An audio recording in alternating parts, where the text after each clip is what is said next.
नमस्कार, आप देख रहे हैं ब्रेकिंग एट 10। मैं हूं आपके साथ अबू हुरैरा। शुरुआत इस वक्त की बड़ी खबर से करेंगे। जम्मू कश्मीर से बड़ी खबर है, जहां पर शहरी स्थानीय निकायों के चुनाव की दिशा में पहल हुई है। मुख्य निर्वाचन अधिकारी के समक्ष औपचारिक अनुरोध आवास और शहरी विकास विभाग करेगा अनुरोध। मतदाता सूची में संशोधन के लिए करेगा अनुरोध। शहरी क्षेत्रों में वार्डों का होना है परिसीमन। अनिल कौल को नगरपालिका के संचालन की दी गई है जिम्मेदारी। तो आपको बताते चले कि अर्बन लोकल बॉडीज के जो चुनाव होने हैं उसकी तरफ इसे एक बड़ा कदम कहा जा सकता है। शहरी स्थानीय निकायों के चुनाव की दिशा में एक पहल है। मुख्य निर्वाचन अधिकारी के समक्ष औपचारिक अनुरोध किया गया है। आपको बताते चले कि मतदाता सूची में संशोधन के लिए अनुरोध किया गया है।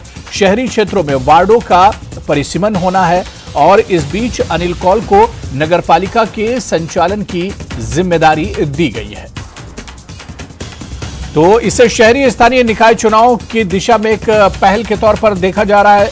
सीधे श्रीनगर का रुख करेंगे, जहां से हमारे सहयोगी समीर भट्ट और डिटेल के साथ हमारे साथ जुड़े हुए हैं। जम्मू से हमारे साथ समीर जुड़े हुए हैं। समीर, जिस तरह से जो अभी तक अनिल कौल को नगरपालिका के संचालन की जिम्मेदारी दी गई है और इसके अलावा जो शहरी क्षेत्रों में वार्डों का परिसीमन होना है, कहीं ना कहीं इसे अर्बन लोकल बॉडीज के चुनाव की दिशा में एक पहल के तौर पर समीर देखा जा सकता है।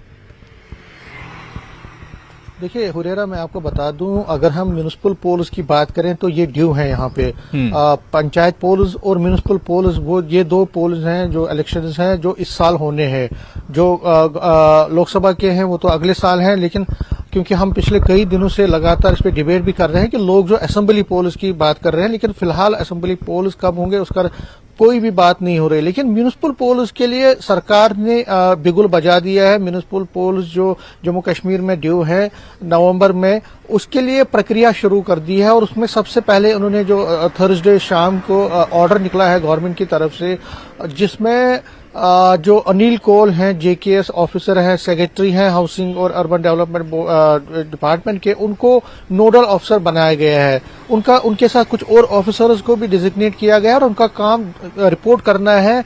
सीईओ जो चीफ इलेक्टोरल ऑफिसर है जेएंडके, उनको वो रिपोर्ट करेंगे, एक सबमिट करेंगे रिपोर्ट, जिसमें दो चीजों पर वो काम करेंगे। वो प्रक्रिया उनका जो काम होगा वो दो चीजों पर होगा। पहला, जो रिवीजन करने हैं इलेक्टोरल रोल्स को अर्बन एरियाज में, अर्बन जितने भी अर्बन वार्ड्स हैं जम्मू कश्मीर में, वहां पे रिवीजन ऑफ वोट्स, क्योंकि नए वोटर्स ऐड करने हैं, पुराने डिलीट करने हैं। जो सारी प्रक्रिया है जो पहले पंचायत पोल्स और आम इलेक्शंस के लिए फिलहाल कुछ ही दिनों पहले खत्म हुई थी, अब म्यूनिसिपल पोल्स के लिए वो प्रक्रिया शुरू होगी। और दूसरा, डिलिमिटेशन करनी है वार्ड्स की, क्योंकि बहुत सारी जब से पिछली बार इलेक्शंस हुए थे तो उसके बाद अब बहुत ज्यादा चेंज आई है, बहुत ज्यादा पॉपुलेशन भी बढ़ी है अर्बन एरियाज में, तो वार्ड्स की डिलिमिटेशन करनी है। कुछ नए वार्ड्स को भी ऐड किया जा सकता है। फिलहाल अगर हम जम्मू कश्मीर की बात करें तो मैं आपको बता दूं कि यहाँ जम्मू कश्मीर में इस वक्त 2 म्यूनिसिपल कॉर्पोरेशंस हैं, 57 म्यूनिसिपल कमिटीज हैं और 19 म्यूनिसिपल काउंसिल्स हैं जो प्रेजेंटली एग्जिस्ट करते हैं जम्मू कश्मीर में। अगर हम लोकल बॉडीज की बात करें तो इसमें डिलिमिटेशन का प्रक्रिया करनी है, कुछ नए ऐड करनी है। किस तरह से जो वार्ड्स को, जिस तरह हमने डिलिमिटेशन जो असेंबली पोल्स के लिए हुआ या लोकसभा के लिए हुआ, जो अभी पिछले साल प्रक्रिया हुई थी डिलिमिटेशन की, तो वो ही प्रक्रिया अब इन वार्ड्स के लिए, म्यूनिसिपल काउंसिल की जो वार्ड्स हैं उसके लिए होगा। नई जो वार्ड्स हैं उनको एक दूसरे के साथ मिलाया जाएगा, कुछ ऐसी चीजें की जाएगी जो हमने नॉर्मल देखा था पिछले साल में, जो डिलिमिटेशन यहाँ प्रक्रिया शुरू यहाँ पे हुई जम्मू कश्मीर में।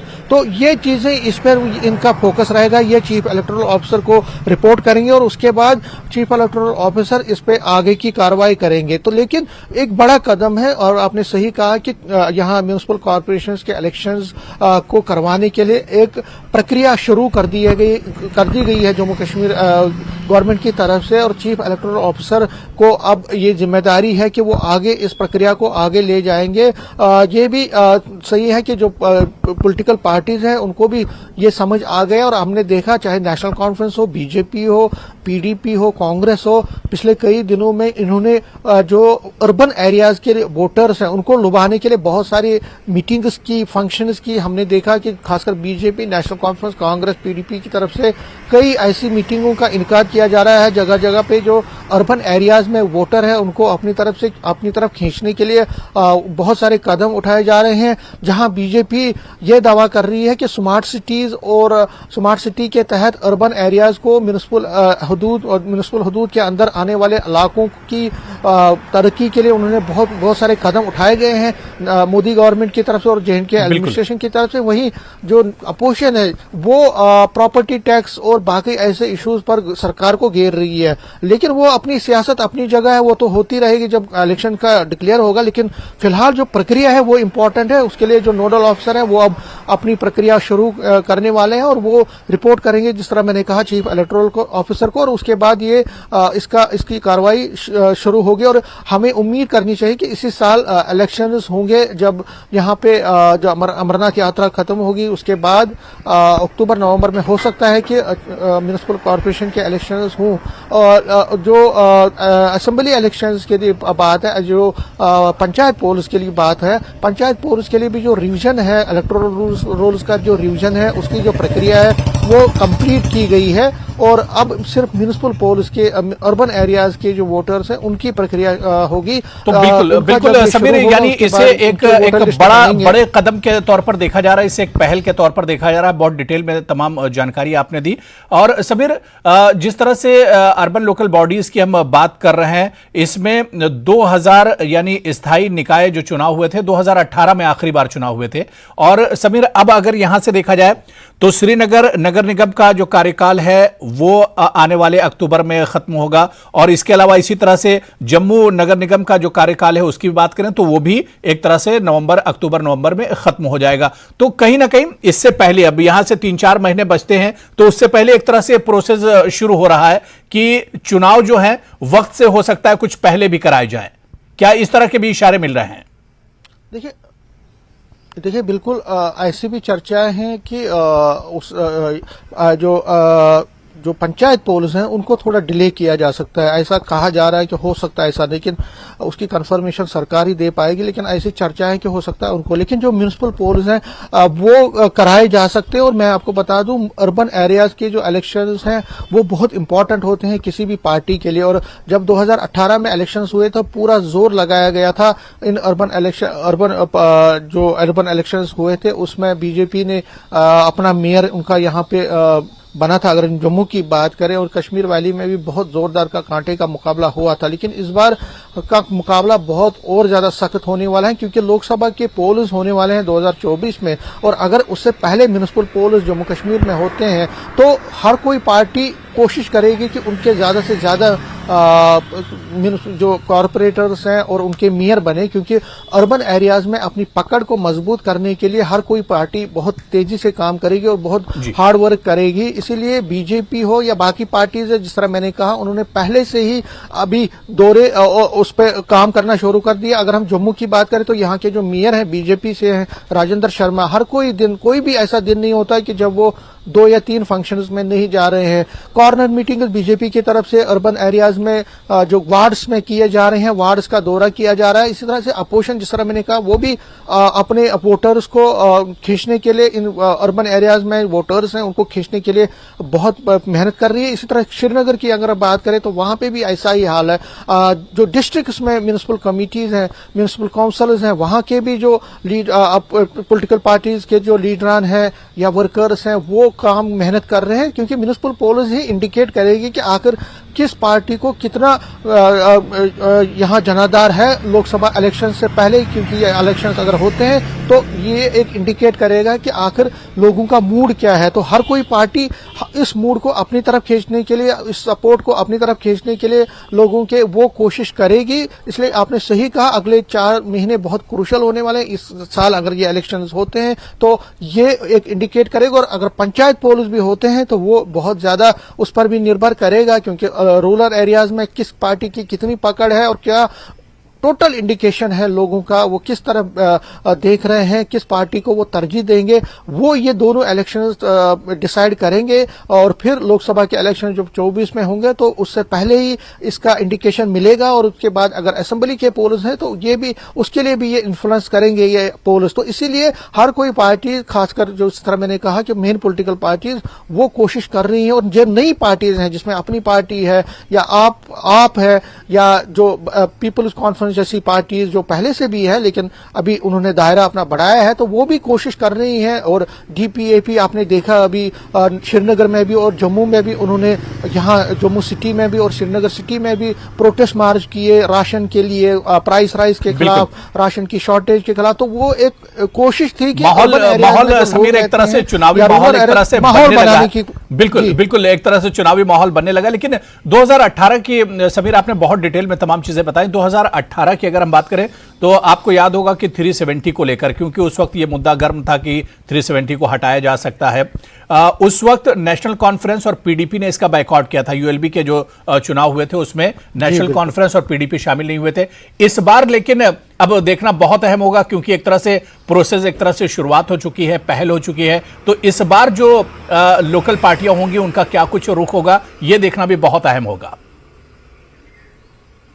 बिल्कुल आपने सही कहा। 2018 में इन पार्टीज ने इलेक्शन में हिस्सा नहीं लिया, लेकिन नेशनल कॉन्फ्रेंस, मैं आपको बता दूं, आपको ये बात सुनकर ताज्जुब होगा कि नेशनल कॉन्फ्रेंस को जम्मू में कोई भी ज्यादा यहां सपोर्ट नहीं मिला अगर हम असेंबली और लोकसभा की बात करें। लेकिन जब म्यूनिसिपल पोल्स की अगर हम बात करें, अगर हम हिस्ट्री देखें तो यहाँ पे जम्मू में म्यूनिसिपल पोल्स में कई वार्ड्स पे नेशनल कॉन्फ्रेंस ने अच्छा किया है, बहुत सारी जीती हैं। बहुत पहले अगर 2009 की बात करें या उससे पहले भी, इसीलिए पार्टी को लग रहा है कि इस बार भी जो इलेक्शंस होने वाले हैं 2023 में, वो म्यूनिसिपल अर्बन एरियाज में वो अच्छा करेगी। इसीलिए पार्टी की लगातार मीटिंग्स हो रही हैं। हमने देखा कि जो पार्टी का जो जम्मू का ऑफिस है, यहाँ लगातार पार्टीज की वार्ड रिलेटेड जो वार्ड्स की मीटिंग हो रही है। कभी गांधीनगर वार्ड की मीटिंग होती है, कभी दूसरे वार्ड्स की मीटिंग होती है। तो लगातार मीटिंग्स का दौर चल रहा है। ये कोशिश है कि जो अर्बन एरियाज में, जो सिटी में लोग रहते हैं, उनको अपने दायरे में लिया जाए, उनको अपने साथ लाया जाए। क्योंकि जो गलतियां इन दोनों पार्टियों ने पहले की है बॉयकॉट करके, वो अब ये नहीं करना चाहती है। और इस बार के इलेक्शंस दोनों पार्टियां जो है बहुत ही मजबूती से और जोरदार तरीके से फाइट करना चाहती है। लेकिन इसमें देखना पड़ेगा कि क्या कोई अलायंस होता है, क्या नॉन बीजेपी पार्टीज कोई अलायंस करती है। अगर वो अलायंस करती है इन पार्ट्स के लिए, इन म्यूनिसिपल पोल्स में, तो एक इंडिकेट आगे के लिए भी एक सियासी तौर पर एक यहाँ पे अलायंस बन सकता है, बिल्कुल, लोकसभा या फिर असेंबली पोल्स के लिए। लेकिन इस पर निर्भर करेगा कि ये पार्टियां किस तरह के। लेकिन हर किसी पार्टी के लीडरान से जब हमारी बात हुई तो उन्होंने कहा कि हम बहुत ही मजबूती से, क्योंकि अब परिस्थितियां भी बदल गई हैं। 370 के बाद, 370 हटने के बाद ये इलेक्शन बहुत इंपॉर्टेंट होने वाले हैं। इसलिए हर कोई पार्टी इसको देखेगी कि ज्यादा से ज्यादा वो अपना वर्चस्व इस इलेक्शंस में लाए। बिल्कुल समीर, जिस तरह से एक तरह से शहरी स्थानीय निकाय चुनाव की दिशा में एक पहल हुई है और ऐसे में तमाम सियासी पार्टियों की इस पर नजर भी रहेगी। जिस तरह से समीर आपने बताया कि कोई भी पार्टी इस मौके को एक तरह से गंवाना नहीं चाहेगी, बल्कि एक तरह से जम्मू हो या श्रीनगर हो, दोनों खित्तों में, एक तरह से कश्मीर और जम्मू में, दोनों जगहों पर सियासी जो गहमा गहमी वो भी एक तरह से देखने में आ रही है। बहुत बहुत शुक्रिया समीर, आप नजर बनाए रखिए। बहुत बहुत शुक्रिया हमारे साथ जुड़ने के लिए और डिटेल में जानकारी देने के लिए। चलिए आगे बढ़ेंगे। केंद्रीय मंत्री हरदीप सिंह पुरी का उधमपुर दौरा है, कई कार्यक्रमों में शिरकत करेंगे, परियोजना देविका का जायजा लेंगे, बीजेपी नेताओं और कार्यकर्ताओं से भी मुलाकात करेंगे। तो आपको बताते चलें कि केंद्रीय मंत्री जम्मू कश्मीर के दौरे पर है, जहां केंद्रीय मंत्री हरदीप सिंह पुरी का उधमपुर दौरा है, कई कार्यक्रमों में शिरकत करेंगे और तस्वीरें भी हम आपको दिखा रहे हैं। परियोजना देविका का जायजा लेंगे, बीजेपी नेताओं और कार्यकर्ताओं से भी मुलाकात करेंगे केंद्रीय मंत्री हरदीप सिंह पुरी। और चलिए केंद्रीय मंत्री हरदीप सिंह पुरी के उधमपुर दौरे पर और बात करेंगे, जानकारी लेंगे। हमारे सहयोगी सुरेंद्र हमारे साथ इस वक्त जुड़े हुए हैं। सुरेंद्र, आज केंद्रीय मंत्री हरदीप सिंह पुरी उधमपुर दौरे पर हैं, क्या कुछ उनका शेड्यूल है, कितना बिजी ये उनका शेड्यूल होने वाला है आज का? देखिए, लगातार कुछ दिनों की बात करें तो जम्मू कश्मीर के काफी एरियाज की जो डिस्ट्रिक्ट हैं वहां पे सेंट्रल मंत्री आ रहे हैं और जो डेवलपमेंट वर्क्स हैं उसका जायजा लिया जा रहा है। उसी के चलते आज हरदीप पुरी जो उधमपुर डिस्ट्रिक्ट में आएंगे और इनका बहुत अहम दौरा रहेगा, क्योंकि बहुत से डेवलपमेंट वर्क्स जो है उधमपुर डिस्ट्रिक्ट में चलाए जा रहे हैं। उसमें अहम जो बहुत बड़ा प्रोजेक्ट जो है देविका का है, क्योंकि ये गंगा की बड़ी बहन माना जाता है और सुंदरीकरण का काम अच्छे तरीके से इसका हुआ है और थोड़ा ही काम इसका बचा हुआ है पूरे सुंदरीकरण का, तो उसका भी जायजा लेंगे। उसके बाद ये लगातार जो हमारे ट्रांसपोर्टर हैं उनसे भी कुछ बातचीत करेंगे। उसके बाद बीजेपी के बीडीसी, डीडीसी और कार्यकर्ताओं से भी मुलाकात करेंगे। जी बिल्कुल सुरेंद्र, जिस तरह से आपने बताया कि बीजेपी नेता और कार्यकर्ता जो हैं उनसे भी मुलाकात करेंगे केंद्रीय मंत्री हरदीप सिंह पुरी, तो क्या जिस तरह से आने वाले दिनों में एक तरह से चुनाव को लेकर गहमा गहमी है और ये कहा जा रहा है कि आने वाले दिनों में चाहे लोकल बॉडीज की बात करें या अर्बन लोकल बॉडीज की बात करें, इस तरह के चुनाव होंगे, तो कहीं ना कहीं पार्टी को मजबूत करना, कार्यकर्ताओं से मुलाकात करना और पार्टी को मजबूत करना भी एक उद्देश्य होगा इस दौरे का?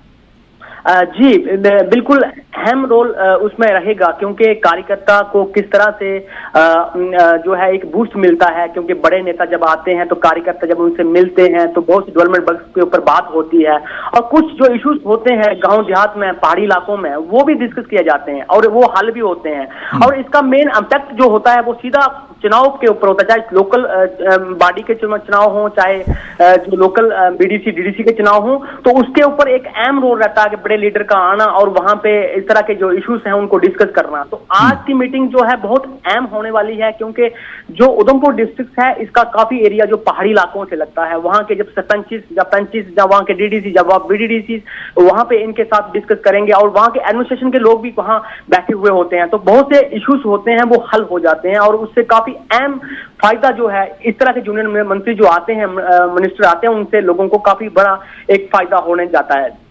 बिल्कुल सुरेंद्र, जिस तरह से आपने अभी जिक्र किया कि देविका जो प्रोजेक्ट है, देविका जो घाट है, इसका शिलान्यास करेंगे और इसका दौरा भी आज केंद्रीय मंत्री हरदीप सिंह पुरी करेंगे।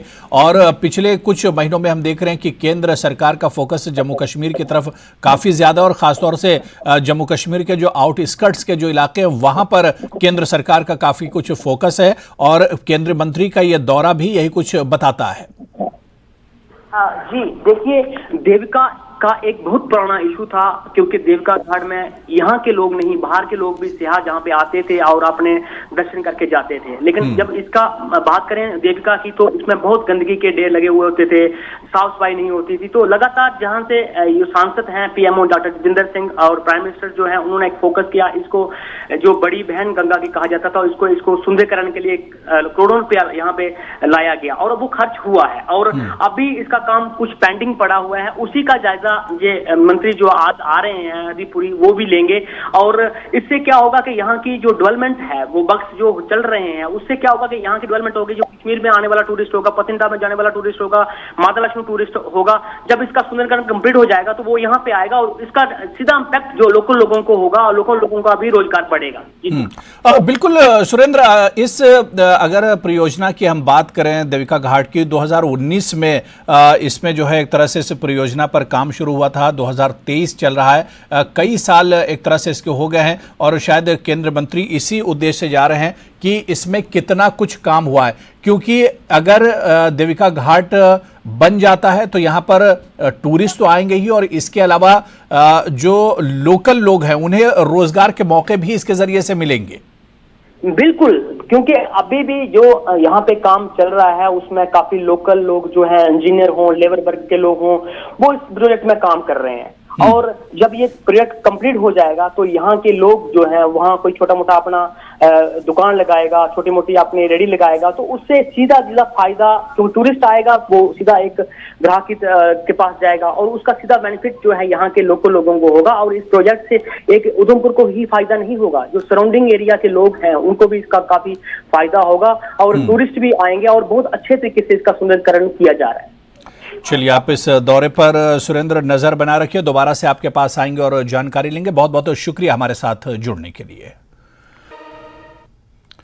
चलिए, ब्रेक के बाद आगे बढ़ेंगे। गंदो बलीसा में दो ग्रुप के बीच झड़प में एक शख्स की मौत हुई है, एक घायल हुआ है। आरोपी को पुलिस ने पकड़ लिया। आरोपी ने अपना गला काट लिया है। एसडीएच गंदो में इसका इलाज चल रहा है। लोगों में काफी नाराजगी है और इस वाकये के बाद पूरे इलाके में एक खौफ का मंजर है। तो आपको बताते चले, गंदो बलीसा का यह पूरा मामला है जहां पर मामूली कहासुनी के बाद आपस में झगड़ा हो गया और एक शख्स की इसमें मौत हो गई है, जबकि एक और जख्मी है। इसके अलावा जो आरोपी है, जब वो पुलिस के हाथ लगा तो उसने अपने हाथ से ही अपने आप को जख्मी कर लिया। हालांकि यह वो पुलिस की गिरफ्त में है। एसडीएच गंदो में इसका इलाज चल रहा है। लोगों में एक नाराजगी है और इसके अलावा लोगों में इस बात को लेकर एक डर और खौफ भी है जिस तरह का यह हादसा हुआ है, क्योंकि इस इलाके में इससे पहले इस तरह की वारदात नहीं हुई है। मामूली कहासुनी पर एक शख्स की जान चली गई। और चलिए, हमारे सहयोगी फिरदौस इस वक्त हमारे साथ जुड़े हुए। फिरदौस, कुछ देर पहले आपसे बातचीत हो रही थी, आपने कहा था कि ये जो पूरा मामला है, मामूली कहासुनी का ये पूरा मामला था और इतना ज्यादा ये मामला बढ़ गया कि इसमें एक शख्स की जान चली गई। खुद जो आरोपी है उसने अपने आप पर भी अपने से हमला किया, अपने आप को जख्मी कर लिया। और इस तरह के वाकये क्योंकि यहाँ पर गंदो और भलीसा में इससे पहले नहीं हुए, इस वजह से लोगों में एक डर भी एक तरह से बना हुआ है।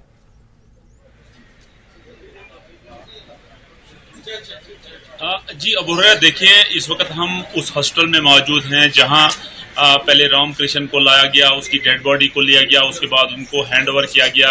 उसके बाद उससे पहले ही अंजू देवी को लाया गया था। अंजू देवी क्योंकि वो घायल थी, वो इंजर्ड थी और उसके बाद उसको एसडीएच लाया गया। अंजू देवी का, उसकी बेटी का कहना है कि हमने 1 घंटे वहां चीखा चिल्लाया और पूरे मोहल्ले वालों को, पूरे गांव वालों को बताया कि हमें हेल्प दीजिए, लेकिन हमें हेल्प नहीं मिली। अगर हमें रेस्क्यू ऑपरेशन, हमें अगर रेस्क्यू उसी वक्त किया होता, हमें उठाया होता, तो यकीनी तौर पर हमें उतना खून नहीं बहा होता, जिस वजह से ये क्रिटिकल कंडीशन उन दोनों की। इस वक्त वो जीएमसी डोडा में जेर इलाज हैं और अभी बताया जाता है कि उनकी सर्जरी हुई है। आर्थो का डॉक्टर है जिन्हें उन्हें सर्जरी की है और उन्हें 1 पॉइंट खून भी लगा। अभी वो बिल्कुल स्टेबल और अच्छी बताई जा रही है। उनकी सेहत जो है आहिस्ता आहिस्ता जो है वो ठीक होती जा रही है। लेकिन हम उस हॉस्टल में मौजूद है, आप हमारे पीछे देख रहे हो, बड़ी सुरक्षा यहाँ, सिक्योरिटी, अनप्रेसिडेंशियल सिक्योरिटी अरेंजमेंट्स यहाँ किया, क्योंकि इसी हॉस्टल में अभी बहरो सिंह भी हैं जिन्होंने ये सारे वारदात को अंजाम दिया है। और आप हमारे पीछे देख रहे हो, ये एसएसबी सीमा सुरक्षा बल 7 बटालियन के जवान हैं, जम्मू कश्मीर पुलिस है। ये इस गेट पे, उस गेट पे अभी बैठे हुए हैं जहां से अंदर रिस्ट्रिक्ट किया हुआ है। बहुत सारे लोगों को मना किया गया है अंदर जाने के लिए। उस वाले वार्ड में जो है, उस वाले वार्ड में उनको रखा गया है, उस वायरसों को रखा गया है और वहां उसका वो इलाज चल रहा है। तो यहाँ लोगों में आज दूसरे दिन भी है बहुत गम गुस्सा पाया जाता है कि इस किस्म की वारदात अगर माशरे में हो तो माशरे में जो है जीना मुश्किल हो जाएगा। लेकिन ये सब देखते हुए जो है अभी इंतजामिया, गुंदो इंतजामिया और डोडा इंतजामिया ने यहाँ सिक्योरिटी के बड़े सख्त इंतजाम किए हैं। क्योंकि इंतजाम इसलिए किए हैं क्योंकि बहरो सिंह जो है इसी हॉस्टल में इस वक्त जेरे इलाज है। बहरो सिंह वो शख्स है जिसने इस सारी वारदात को अंजाम दिया और उसके बाद बहरो सिंह ने जो है अपने ही गले में जो है उसी मतलब जो एक्स था, जो हथियार, तेजदार हथियार था, उसी से अपने गले को जो है काटा था और इस वक्त वो इधर जेरे इलाज है इस एसडीएच हॉस्टल गुंदो में। जी अबुहरा, तो बिल्कुल हम फिरदौस आपके पीछे भी देख पा रहे हैं कि हॉस्पिटल के बाहर बड़ी तादाद में सिक्योरिटी जवान भी एक तरह से मौजूद हैं ताकि कोई नाखुशगवार वाकया न होने पाए। पहले से ही इलाके में एक गम और गुस्से का माहौल है, लोगों में एक नाराज़गी देखी जा रही है। मामूली कहासुनी पर इतना बड़ा मामला हो जाना जिसमें एक शख्स की मौत हो गई, 2 लोग हॉस्पिटल में हैं, जो आरोपी है वो भी अभी ज़िंदगी और मौत से एक तरह से जूझ रहा है। तो फिरदौस, इस तरह का वाकया इस इलाके में पहले नहीं हुआ था, लेकिन आखिर इसकी वजह क्या बताई जा रही है? क्या सिर्फ मामूली कहासुनी है या कोई पुरानी रंजिश और पुरानी कोई दुश्मनी थी जिसकी वजह से इतना बड़ा इतनी बड़ी वारदात हुई?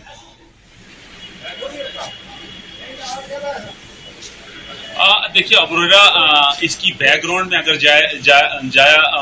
जाएं तो ये जो बोरो सिंह है इसका बताया जाता है इसकी बैकग्राउंड जो है कोई अच्छी उतना उसका अच्छा कोई ब्राइट फ्यूचर नहीं था, क्योंकि बोरो सिंह का पहले भी कोई रिकॉर्ड अच्छा नहीं था। इसने पहले भी अपने सोशल नेटवर्क साइट पे जो है बहुत सारे लोगों को थ्रेटनिंग की थी, मारने की जो है वो थ्रेटनिंग की थी। तो इस सारे सिनेरियो को देखते हुए पुलिस ने भी इसे बहुत बार वार्न किया था कि आप जो है मतलब जो ऐसी अनइथिकल पोस्ट जो है अपनी सोशल नेटवर्क साइट पे, पुलिस ने उसे पहले भी पुलिस स्टेशन में बुलाया था और उसे तहकीकात की थी, लेकिन इतना सीरियस मसला हो जाए ये किसी के जहन में ही नहीं था कि इतना बड़ा मसला ये अंजाम देगा और इतने लोगों को जो है वो कत्ल करेगा, जख्मी करेगा।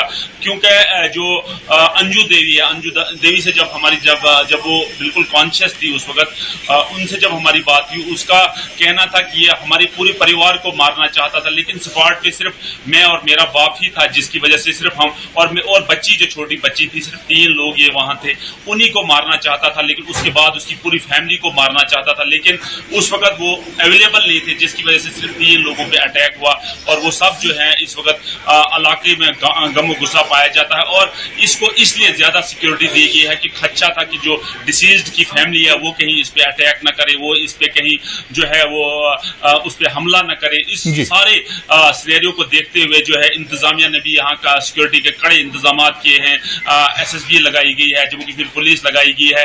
तो अबू हुरैरा अगर देखा जाए तो इलाके में इसलिए भी मातम और मॉर्निंग प्रोसेसन इस वक्त जारी है, क्योंकि ऐसी वारदात पहली बार बलेसा में देखी गई है।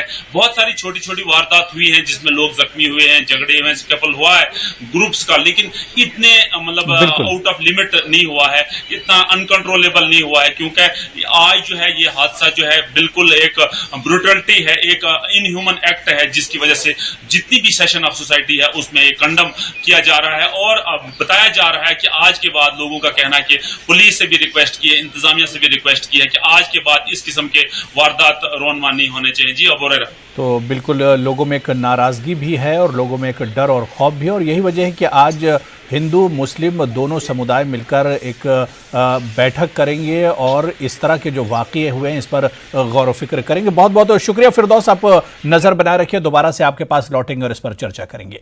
तो चलिए यहाँ पर फिलहाल रुकेंगे छोटे से ब्रेक के लिए।